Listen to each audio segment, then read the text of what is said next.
के लिए, पर्व के लिए, उसके लिए। गति भाई आगे का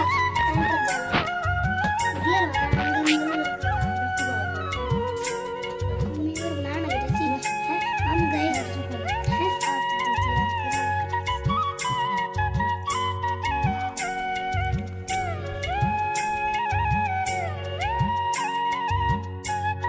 हेलो जी, जय भोलेनाथ, नमस्ते, वेलकम बैक। कैसे हैं आप सब? उम्मीद करती हूँ आप सब अच्छे होंगे। तो जी शाम का है टाइम। जैसे कि मैंने कल के व्लॉग में बताया था कि मूली के परांठे बनाने थे दोपहर को, पर दोपहर को इतना काम हो गया कि सिर्फ सिंपल रोटी से काम चलाना पड़ा। और फिर ये शाम का टाइम है। मूली कद्दूकस कर ली है मैंने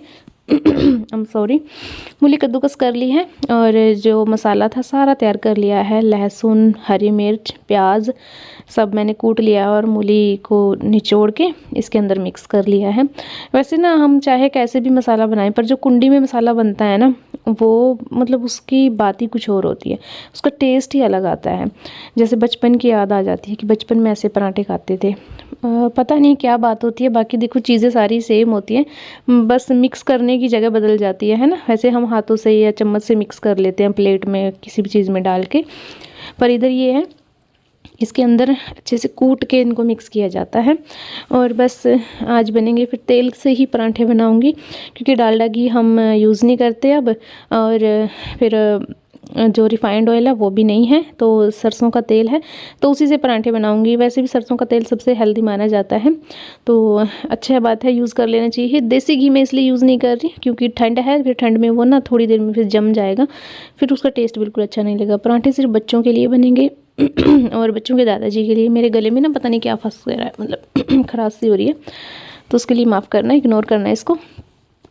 तो और ठंड में पराठे किसी भी टाइम दे दो, सच में कुछ लोग बोलेंगे रात को पराठे, तो ठंड में तो पराठे किसी भी टाइम दे दो खा लेंगे। पर हाँ, मैंने तो अपने लिए रोटियां ही बनाई थी, मेरी, मेरे हस्बैंड की और मेरी सास की, तो तीनों की रोटियां बनी थी। बच्चों के लिए और बच्चों के दादाजी के लिए बने थे पराठे, क्योंकि यही लोग ज़्यादा पराठे खाते हैं हमारे घर में। बाकी मुझे खाने नहीं है, वैसे ये भी नहीं है कि पसंद नहीं है, पर हाँ ज़्यादा अभी अब धीरे धीरे मतलब ये हो रहा है कि नहीं, खाने के बाद थोड़ा अजीब सा फील होता है, तो अब पसंद भी नहीं होते। पर कभी कभी खा लेती हूँ मैं, कभी कभी जैसे कहीं पे गए हुए होते हैं ना, तो वहाँ खा लेती हूँ। अदरवाइज़ अपने लिए घर पे तो मैं रोटियाँ ही बनाती हूँ। तो आइए आप भी खाइए ठंड में गर्मा गर्म मूली के पराठे, तेल में बने हुए, टेस्ट ही अलग आता है। और मक्खन के साथ तो बस चार चांद लग जाते हैं। तो जी पराठा हो गया है रेडी और अब रख दूंगी मैं मक्खन। तो दोनों बच्चे बैठे हैं, वेट कर रहे हैं। पहले मेरे ससुर जी को खाना दिया गया था, तो उन्होंने खा लिया है, अब बच्चों की बारी है, तो दोनों बैठे हैं, वेट कर रहे हैं। और आधा आधा पराठा दोनों खा लेंगे दूध के साथ। और वैसे दूध के साथ नहीं खाना चाहिए, पर बचपन से मतलब हमारे जो बड़े हैं वो भी बचपन से ना दूध के साथ ही खाना खाते हैं। खाना वाना सब हो चुका है। आज बस ये कपड़े सूखे नहीं हैं, ये परसों कुछ परसों धोए थे, कुछ आज सूख गए थे, वो रख दिए, कुछ सूखे ही नहीं है, बस क्या बताऊँ। और सर दर्द हो रहा है, तो मैं अभी ना ना ना ना ना बेटे, चम्मच से नहीं, चाकू से होंगे। तो बर्फ़ी कट करके देख रही हूँ, ठीक है। मूली की रोटी पराठे बनाए थे, पराठे बने थे बच्चों के लिए, बच्चों के दादाजी के लिए, हमारे लिए बनी थी रोटियाँ। तो मूली नहीं, गाजर की बर्फ़ी देखते हैं अभी कट करके। दोपहर को हमने जमाई थी ये 2-2:30 के आसपास, और अभी टाइम हो रहा होगा 6:30-7 बजे का। तो अच्छे से सेट हो गई हैं, कट कर लेंगे, पर कट करने के बाद ऐसे ही छोड़ देंगे क्योंकि सेट होने के लिए अभी रखना है इनको 3 से 4 घंटे। तो अभी कट करके एज़ इट इज़ छोड़ दूँगी मैं। कट मैं इसीलिए कर रही थी ताकि मुझे ये था कि कहीं सूखने के बाद कटें ना, या मुश्किल से कटें, इसीलिए बस अभी कट कर दूँगी। और बहुत अच्छे से कट भी हो रही थी, और मैंने एक उठा के देखी थी तो वो अच्छे से मतलब निकल भी रही थी, अच्छी बनी थी, बहुत अच्छी बनी थी। मतलब जैसे घर की चीज़ें होती हैं ना, उनकी चीज़ें अलग ही बनती हैं। अगर आप हलवाई से लेके आते हो दुकानों से, तो वो चीज़ अलग ही मिलेगी आपको। या तो रीज़न ये होता है कि हमारी जो हम ऑर्गेनिक, हमारी ओरिजिनल चीज़ें हम डालते हैं, हम कुछ भी ऐसा वैसा मिक्स नहीं करते क्वांटिटी बढ़ाने के लिए। हमने सिर्फ दूध, गाजर और चीनी, घी, मतलब सारा घर का ही सामान लगाया है, तो उसकी वजह से लगा लो। तो मतलब उतनी वो नहीं बनती कि जैसे फटाफट से टूट जाएं, पर ऐसी बनती हैं हाँ जैसे बर्फ़ी होती हैं। नरम थी काफ़ी और टेस्टी भी काफ़ी बनी है। आप भी ट्राई करिएगा। अगर नेक्स्ट टाइम मैंने कभी बनाई तो आपके साथ फुल रेसिपी शेयर करूँगी। काफ़ी टेस्टी लगती हैं। गाजर पाक से अलग टेस्ट आता है इनका, क्योंकि ये घी में भूनती है ना जो गाजर, तो उसका टेस्ट ही अलग आता है। तो ये देखिए, थोड़ा मैं आपको बर्फ़ी कट करके भी दिखा रही हूँ। ये कॉर्नर से हैं तो अभी अच्छे से सेट नहीं हुई है, पर फिर भी अभी जितना मतलब सेट होना था उससे थोड़ा कम है, पर सुबह तक और अच्छे से सेट हो जाएंगी। तो ये देखिए बर्फ़ी अच्छे से निकल रही है। मैं वापस इधर ही रख दूँगी। और ये है फिर नेक्स्ट डे मकर संक्रांति। तो यहाँ पे बाहर जलाई थी आग मेरे हस्बैंड ने, क्योंकि यहाँ ऐसा ही रिचुअल है। मकर संक्रांति के दिन सुबह घर के बाहर मतलब आग जलाते हैं और जो भी चीज़ें खाने की घर पे लेके आते हैं उनसे उनकी पूजा की जाती है। हेलो जी, तो जी आज है मकर संक्रांति और आपने जैसे सुबह देखा ही था बाहर आग जलाई थी। वहाँ पे मेरे हस्बैंड ने ही रेवड़ी, मूंगफली, पॉपकॉर्न, जो भी मतलब खाने की चीज़ें थी उनसे पूजा कर दी। बस उसके अंदर डाल के धोख मार लेते हैं। और अभी दोपहर का है टाइम, 12:30 हो गए हैं। मैंने सारा काम ख़त्म कर लिया है अपना दोपहर का। और अब क्या करना है, अब मुझे ब्लॉग वगैरह एडिट करने हैं, पब्लिश करने हैं। हाँ, इनको चलाते रहना है। और मुझसे क्या गलती हुई, मैं इनको बस ऐसे हिला देती थी, ऐसे। तो उससे क्या हुआ, जो ऊपर थे वो बस ऐसे ही हिल के ख़राब होने लगे थे। ऊपर वाले मैंने निकाल दिए और अब मैं इनको ऐसे चलाती हूँ डेली, चक्कू से या कड़छी से।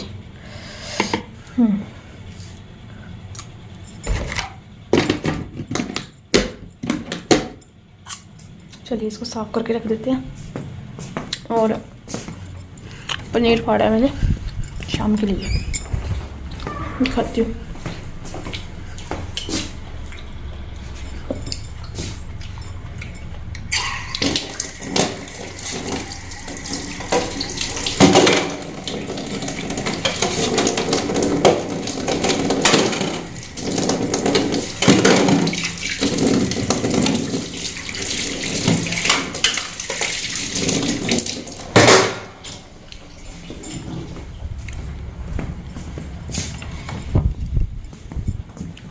और मकर संक्रांति पे हम लेके आए हैं मूंगफली, रेवड़ी, गच्चक, पॉपकॉर्न, फुल्ले, खिल्ला, जो भी आप बोलते हो, तो वो सब लेके आए हैं। और अब मुझे जाना चाहिए आई थिंक ऊपर, क्योंकि बच्चों के दादाजी बैठे हैं नीचे। फिर मैं ऊपर बैठ जाऊंगी, थोड़ी धूप सेकूंगी और अपना काम करूंगी। और कपड़े धो दिए थे मैंने, ऊपर सूख रहे हैं कपड़े। बिंदी मेरी उतर गई और फ़ोटो बड़ी साफ़ आई है। और क्या करना है, कमाल है यार, कितना साफ फेस आ रहा है इसमें। फ़िल्टर लगाते हैं, ये फ़िल्टर का कमाल है भाई ये। और हाँ, पनीर फाड़ा है, शाम को बनेगी पनीर की भुर्जी। तो बच्चों की दादी जी और मेरे हस्बैंड सब गए हैं नानी के घर। जो मेरी सास है वो गई हैं संक्रांत लेने के लिए, मतलब उनकी भाभी है ना, उन्होंने बुलाया, मतलब मेरे हस्बैंड की मामी जी ने, उन्होंने बुलाया है कि मुझे संक्रांत देनी है तुम्हें। कुछ होता होगा भाई, गऊ पेड़ा, काफ़ी चीज़ें होती हैं, तो वो देना है। तो वो वहाँ गई हैं और शाम को आ जाएंगे। बच्चे उनके साथ चले गए। पहले पर्व को नहीं जाना था, पर जब वो जाने लगे पर्व इमोशनल हो गई कि मुझे भी उसने कंघी भी निकल रखी थी, भी मैंने बिठा दिया। मैं कहा जा बेटा तू भी मज़े ले, मैं रहती हूँ घर पे। ठीक है, अब चलिए ऊपर चलते हैं।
दादाजी को मैंने चाय बना के दे दी थी, तो वो लेने गए हैं घास, और मैं फिर बस कपड़े थे सूखे हुए उनको उतार के जो फोल्ड करने के हैं, जहाँ पे रखने के हैं, वो अभी कर लूँगी। और मुझे गर्मी आ रही थी तो मैंने कोटी पहनी नहीं, पर यहाँ आई तो हवा, क्योंकि मैं धूप में ही बैठी थी, मेरे पास मेरी ननद आई थी वो बैठी थी, और फिर यहाँ पे हवा लग रही थी ना, तो फिर मुझे सर्दी लगने लगी, तो फिर मैंने इसको वापस से डाल लिया था। तो पहले कपड़े रख देती हूँ, और व्लॉग अगर आपके साथ भुर्जी वगैरह इसी व्लॉग में शेयर करूँगी तो काफ़ी लंबा व्लॉग हो जाएगा, तो वो कल के व्लॉग में शेयर करूँगी, तो बने रहिएगा मेरे साथ। और अभी ना धूप निकलने लगी है, तो दिन बड़े प्यारे लगते हैं जब ठंडी हवा फेस पे लगती है, गरम गरम धूप में, तो अच्छा भी लगता है, पर सर्दी भी लगती है। देखो थोड़ी देर में ना मुझे अभी सर्दी लगनी शुरू हो गई थी, तो फिर वापस से मैंने ना अपनी जो कोटी है वो डाल ली थी। इस सूट के ऊपर ना बस ये डिसएडवांटेज है, कुछ भी मतलब कोटी वगैरह डालो ना तो मतलब अजीब सा हो जाता है ये सूट। बाकी तो सब कुछ ठीक है, पता नहीं फिर क्यों ये ना थोड़ा अजीब सा लगने लगता है, मतलब ऐसे लगता है कि जैसे ये ऊपर से निकल रहा है। एक तो इसका गला मुझे बिल्कुल अच्छा नहीं लगता, जो इसकी कंठी है, मैंने बड़ी कोशिश की कि बिना कंठी के लूँ, क्योंकि मुझे कंठी वाली चीज़ें ना हजम नहीं होती, पर कोशिश करूँगी मैं इसको कट करके या किसी से भी पूछ के इसको कट करके इसका गला गोल ही करूँ, पर देखते हैं क्या रहता है इस बार। तो जैसे तैसे इसको डाल लेती हूँ, क्योंकि सर्दी बहुत ज़्यादा है, कुछ भी नहीं कर पाएंगे। और यही था आज के इस ब्लॉग में, आई होप आपको अच्छा लगा होगा। अच्छा लगा तो प्लीज़ लाइक करना, शेयर करना, कमेंट करना, और चैनल पर नए हैं तो चैनल को सब्सक्राइब भी कर दीजिएगा। जब तक मैं अपने सारे काम ख़त्म करूँगी तब तक वो लोग भी आ जाएंगे, और वो आपको आगे के ब्लॉग में देखने को मिलेगा। अब चलिए चलते हैं नीचे और अपने काम है जो वो ख़त्म करते हैं। मिलती हूँ आपको कल, बाय बाय।